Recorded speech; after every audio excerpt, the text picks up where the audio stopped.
எங்கள் அம்மா கூலி வேலைக்கு போனாங்க.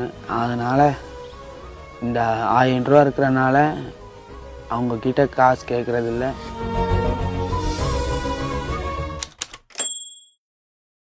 பெண் குழந்தைங்களை ஆதரித்து வரும்போது ஒரு கேள்வி சில குடும்பங்கள் வருது. அது என்ன பெண் குழந்தைங்களுக்கு மட்டும், எங்களுக்கு பெண் குழந்தை இல்லை, ஆனால் ஆண் பிள்ளை இருக்குது, படிக்க வைக்கணும், எங்களுக்கு வசதி இல்லை, நாங்கள் என்ன செய்யலாம் அப்படிங்கிற ஒரு கேள்வி வரும்போது அரசு யோசிச்சு 2024 இல்லை ஆண் குழந்தைங்களுக்கு நாங்கள் உதவி செய்கிறோம். ஆனால் அதுக்கு ஒரு கட்டாயம் என்னென்னா 6லேருந்து 12 அவங்க தமிழ் மீடியத்தில் படிச்சிருக்கணும். தமிழ் மீடியம் படிச்சிருந்தாங்கன்னா அந்த குழந்தைங்களுக்கு கண்டிப்பாக உற்சாகம் மூட்டி அவங்களுக்கு வெறும் மேல் படிப்புன்னு சொல்லும்போது நிறைய குழந்தைங்க வெறும் கிராஜுவேட் ப்ரோக்ராம் அப்படின்னு கூட நினைக்கலாம். இது வெறும் கிராஜுவேட் ப்ரோக்ராம்ன்ற டிகிரி, அதாவது ஆர்ட்ஸ் அண்ட் சயின்ஸ் மட்டும் இல்லை, எந்த யூஜி ப்ரோக்ராம் இருந்தாலும் சரி, அது டிப்ளமா இருந்தாலும் சரி, டிகிரி இருந்தாலும் சரி, சர்டிஃபிகேட் இருந்தாலும் சரி, அதுக்கு எல்லாத்துக்கும். ஆனால் தமிழ் மீடியத்தில் அவங்க 6லேருந்து 12 படிச்சிருந்தாங்கன்னா இந்த குழந்தைங்களுக்கு அந்த ஒரு 1000 ரூபாய் மாதத்துக்கு அவங்களுக்கும் டைரெக்டாக போகும். இது ஒரு முக்கியமான கருத்து என்னென்னா, புதுமை பெண் திட்டமாக இருக்கட்டும், தமிழ் புதல்வன் திட்டமாக இருக்கட்டும், இந்த 2 திட்டத்தையும் நடுவில் யாரும் வரப்போகிற வாய்ப்பே கிடையாது.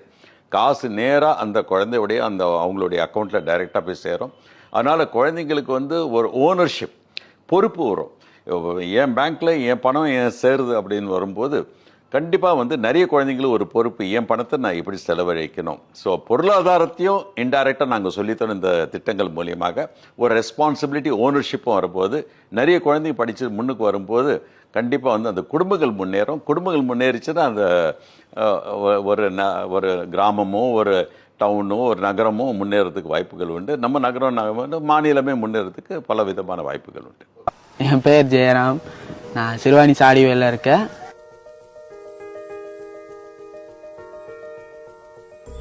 கோவை கலைமகள் காலேஜில் 3rd இயர் பிகாம் சிஏ படிச்சுட்டு வரேன். எங்கள் அம்மா பேர் கவிதா, ஃபாரஸ்ட்டில் கூலி வேலை பார்த்துட்டு இருக்காங்க. பர்மனெண்டெல்லாம் கிடையாதுங்க, கூலி வேலை தான். ஒரு நாளைக்கு 380 ரூபா கூலி தாங்க.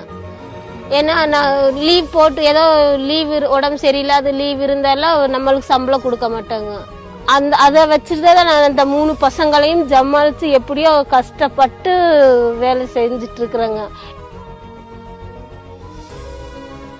அப்புறம் வீக்கெண்டனா நான் இங்கே டீ கடைக்கு வேலைக்கு போயிடுவேன். வாழைக்காய் சீவுவேன். அப்புறம் ஏதாச்சும் காய்கறி வேணும்னா வெட்டி கொடுத்துட்டு இருப்பேன். இவன் என்ற சூழ்நிலையை புரிஞ்சுட்டு நான் வேலைக்கு போறேம்மா அப்படிங்கிற. வேண்டாப்பா, நீ வேலை செஞ்சாலும் செஞ்சுட்டே இருந்தாலும் நீ படிக்கணும், நீ படிக்காம நிறுத்தக்கூடாதுன்னு நான் சொல்வேனுங்க. ஒரு நாளைக்கு 300 ரூபா கொடுப்பாங்க, 2 நாளைக்கு 600 ரூபா. சனி ஞாயிறு மட்டும் போயிட்டு வந்துட்டே இருப்பேங்க. என் பையன் பெரிய பையன் படிச்சுதுங்க, +2 முடிச்சு காலேஜே போனாங்க. 3 மாசம் இருந்தானுங்க. 3 மாசத்துக்கு அப்புறம் அவங்க அப்பா இறந்துருச்சு. அப்புறம் அங்க மாசம் 5000 பணம் கட்டணும், ஹாஸ்டல் ஃபீஸ் கட்ட முடியலைங்க. எனக்கு கலைமகள் காலேஜில் தான் தமிழ் புதல்வன் ஸ்கீம் சொன்னாங்க, அவங்களே அப்ளை பண்ணி கொடுத்தாங்க.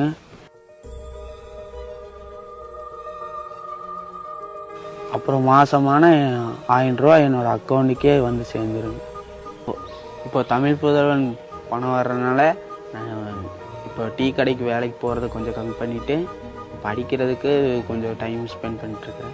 நான் நிறைய ப்ரைவேட் இன்ஸ்டிடியூஷன்ஸ் பற்றி எனக்கு நல்லா தெரியும். எல்லா இடத்துலையுமே படிக்கிறவங்க ரொம்ப கஷ்டப்பட்டு தான் படிக்கிறாங்க.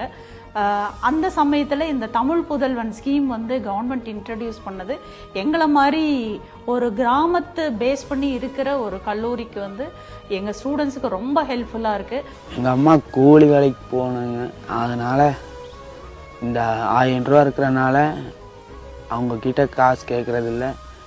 எனக்கு பிடிச்சது வாங்கி சாப்பிடுவேன், வாங்கி நோட்டை எங்கேயாச்சும் வாங்கி வச்சுக்குவேன். மாதம் 1000 ரூபாங்கிறது எங்கள் ஸ்டூடெண்ட்ஸுக்கு ஒரு பெரிய விஷயம். அவங்களுக்கு இந்த கல்லூரியை பொறுத்த வரைக்கும் நிறைய ஸ்டூடெண்ட்ஸ் காலை வேலை சாப்பிடாம வருவாங்க. ஏன்னா 9 o'clock காலேஜ், சாப்பிடாம கூட வருவாங்க.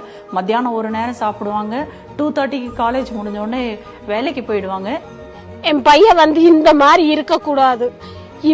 இவன் இப்படி ஒரு கை கால் இருந்தாலும் அவனை 3 டிகிரி நான் படிக்க வைக்கிறேன். இப்ப அவன் ஒரே டிகிரி போகுது, நான் வேலைக்கு போறேன்னு சொல்றேன் சார்.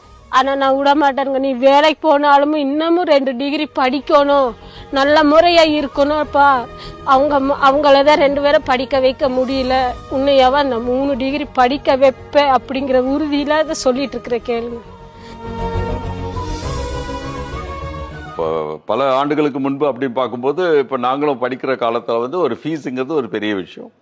அப்போ வந்து மெரிட் ஸ்காலர்ஷிப் அப்படின்னு கொண்டு வருவாங்க. ஒரு பரீட்சை எழுதுகிறோம், பரீட்சை எழுதி அதை பாஸ் பண்ணி எங்களுக்கு ஒரு உதவி தொகை அப்படின்னு வரும்போது கண்டிப்பாக எங்களுக்கு ஒரு பூரிப்பு வரும். ஏன்னா we are saving the money for the family அப்படின்ற ஒரு கருத்து ஒரு பக்கம், குடும்பத்துக்கு பெனிஃபிட் ஒரு பக்கம், ப்ளஸ் நம்மளுடைய சாமர்த்தியத்தில் நாங்கள் இதை எடுத்துருக்கிறோம். எனக்கு கிடைக்கிற ஒரு உதவி தொகை இல்லை, அது எனக்கு கிடைக்கிற சன்மானம். நான் படித்து முன்னுக்கு வரேன், இந்த அரசு வந்து என்னை ரெக்கக்னைஸ் பண்ணி என்னுடைய கல்வி என்னுடைய அறிவை ரெக்கக்னைஸ் பண்ணி என்னை மேல் படிப்புக்கு கொண்டு போகிற கருத்து வருது.